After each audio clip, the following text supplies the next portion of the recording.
morning, welcome to Carol Creates. I'm Carol, and today we have a special guest. We have my daughter Megan to join us. Hi. And this is our very first episode, and we thought we would focus on making and showing you how to make one of our favorite things to eat, which is traditional Chinese dumplings. So for that, we are going to need some ingredients for the wrapper, which is basically some plain flour or all-purpose flour, about 1 to 2 cups. We'll need a little bit of water and some vegetable oil. And then for the filling, we'll need about 500 grams of minced pork. And for the vegetables in the filling, we like to have Nappa Cabbage and also some dried shiitake mushrooms. And then to marinate it, we'll have some soy sauce and a little bit of white pepper. And in terms of the filling, you can use any kind of vegetables you want with your meat. You also don't need to use pork meat. You can use chicken if you prefer, but we like pork. And I like adding a leafy vegetable like Nappa Cabbage, which adds some lightness and brightness and some fiber. And I like using shiitake mushrooms because it adds I find it's very juicy and it adds a nice earthy sweet flavor to it that goes really well with the soy sauce and the pork. To prepare the ingredients for the filling, we're going to need to first rehydrate these dried shiitake mushrooms. I use about, depending on the size, these ones are fairly small to medium. I'm going to use about 5 or 6 of them. And to rehydrate them, you can either do it, if you have time, just tap water and let it soak for either overnight or for 3-4 hours. But as we're short on time, I'm going to use a little hack, which is to put some boiling water in this bowl and let it soak for about half an hour to an hour. And for the Nappa Cabbage, what we're going to want to do is we're going to want to chop them into thin little slices, which is what is julienne. So it's thin little strips so that it can mix easily and make it easier in our little dumplings. So with that, let's get them prepared. Hi, so we're going to start with making the dumpling wrapper.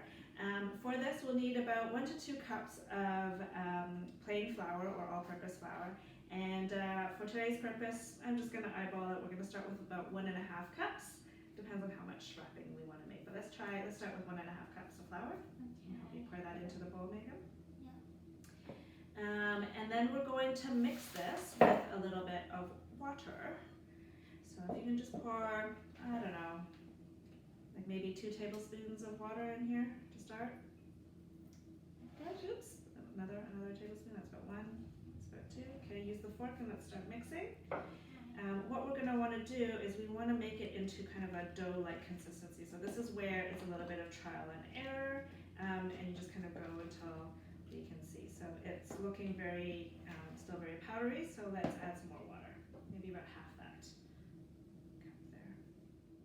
So we've added about, let's see, what is this, about 3-4 tablespoons of water, and it's kind of about halfway there, if you can see. You want to bring it up closer to the camera?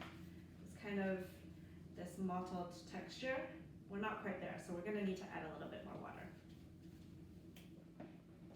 So we ended up adding about a cup of water to get to this consistency, about 1.5 cups, almost. So if you want to take it up, it's starting to come together now like a ball.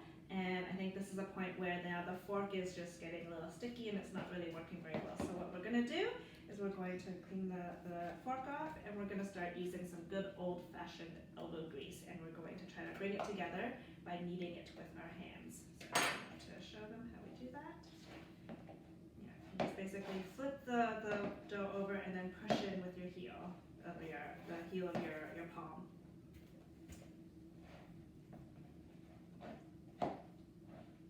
And if it gets a little too sticky like it's looking now, I'm going to add a little bit more flour. Let's try that. So this is where a little bit of back and forth happens. You're going to add a little bit of flour, a little bit of water until you get to that nice kind of almost clay dough consistency or dough. If anyone's ever held pizza dough, it's kind of that kind of consistency. And after a little bit of elbow grease, it should look like this. So we're just combining it together now into more of a dough ball. And we're going to add a little bit of a couple drops of oil, vegetable oil, just to make it a little bit more smooth and silky. Just give it that little extra silkiness when we roll it out. And then when this is done, we're just going to put it back into the bowl, and we're going to let it rest for about half an hour while we start working on the filling. So we're just going to put it together in a nice ball shape, and then we'll just put it in here to just rest. And we'll probably cover it. You can cover it with a towel, a kitchen towel, or maybe with a little bit of cling film, just to make sure that it stays nice and moist. So while we have our dough resting, we are going to get all the filling prepared. So we've chopped the Nappa cabbage, as I said, into kind of long, thin strands. And what we ended up doing was they were so long, they're about 3 times the length of this. So I cut them into thirds just to make them a little bit smaller because, as you can imagine, they're going to be going into these little dumplings, and you want to be able to fit without skewers kind of popping out of them. So we're going to add that. So we'll do that in a moment. I've chopped and julienned, and diced the shiitake mushrooms. And I'm just going to show you this last one that I'm doing. So I'm going to squeeze out all the water that's in there, and I'm going to actually cut off the stem because I find that to be a little too hard and chewy. So we're not going to have that. I'm going to throw that away. And then I'm just going to dice them. Can you smell that? What does it smell like? It smells very strong. It's a much more intense flavor of mushroom. I really like it. It reminds me of my childhood. What do you think? Do you like this mushroom? Yeah, of course. Do you have a favorite mushroom? Probably not. Yeah? Yeah. These ones also hold up really well inside the dumplings when they're being cooked. Whereas I find the button mushrooms that you can get at the supermarkets, they might be, they're very airy and very, very light, and when they cook down, they get very thin, so it doesn't hold up quite as nicely. They get kind of mushy, I think. So I think these ones are really nice. Smells delicious. So I'm going to add that, and I'm going to reserve the water that we have here because it's nice concentrated water, and it's got that flavor as well, the mushroom flavor. And we might want to add that a little bit into the meat when we mix because it can add a little bit of extra flavor. So before we do that, I forgot to mention earlier, my little secret ingredient is some cornstarch. So why don't we take about a teaspoon of this and sprinkle it in, maybe. Good? Yeah, that's good. Mix it in, maybe one more. Okay.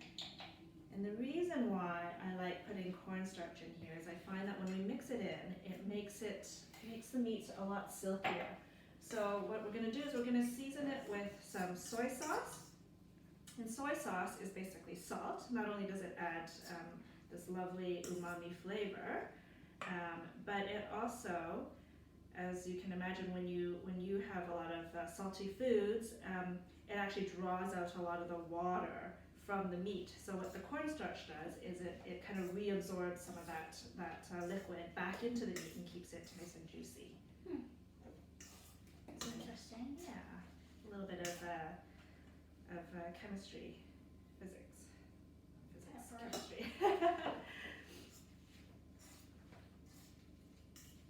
That good?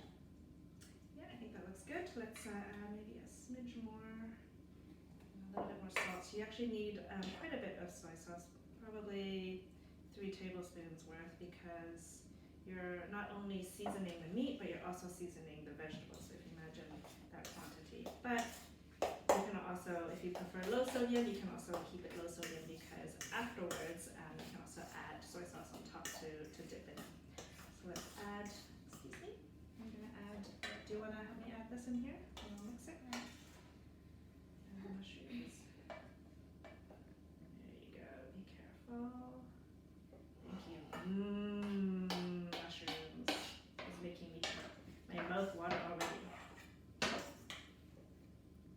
Let's add the, you don't need the knife. You can put the knife down. You can use your hands. There we go.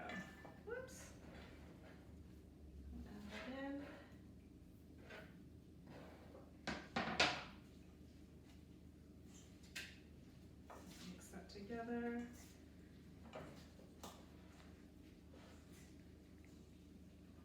Back to mixing. Good. It is looking a little bit dry, isn't it? Yeah. A little bit of that liquid from the mushrooms.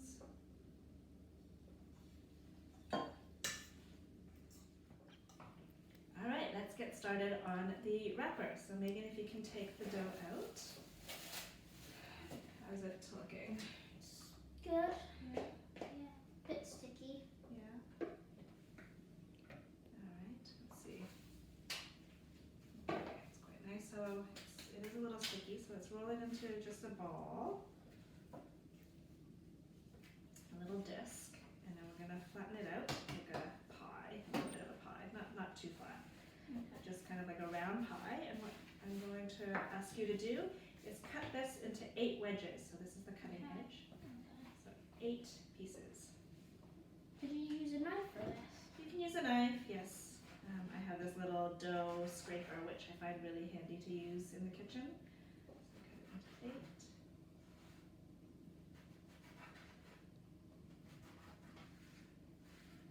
All right, and put this off to the side here. With this wedge, Megan, if you Yeah. can roll this into a snake, into kind of like a Play-Doh snake, roughly about an inch thick. It's not very good at rolling. It's okay.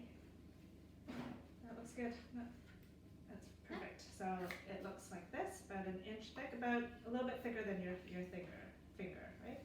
Maybe your thumb. Yeah. Yeah. Okay. So then we're gonna cut them into these little wedges that will come out like roughly like a square or a rectangle, kind of a pillow shape. And then you're going to roll them. Oh, first before you roll them, you're gonna put the cut edge down on the table, and then you're gonna take the palm or the heel of your palm, and you're going to smush it down, and it turns into a bit of a coin shape.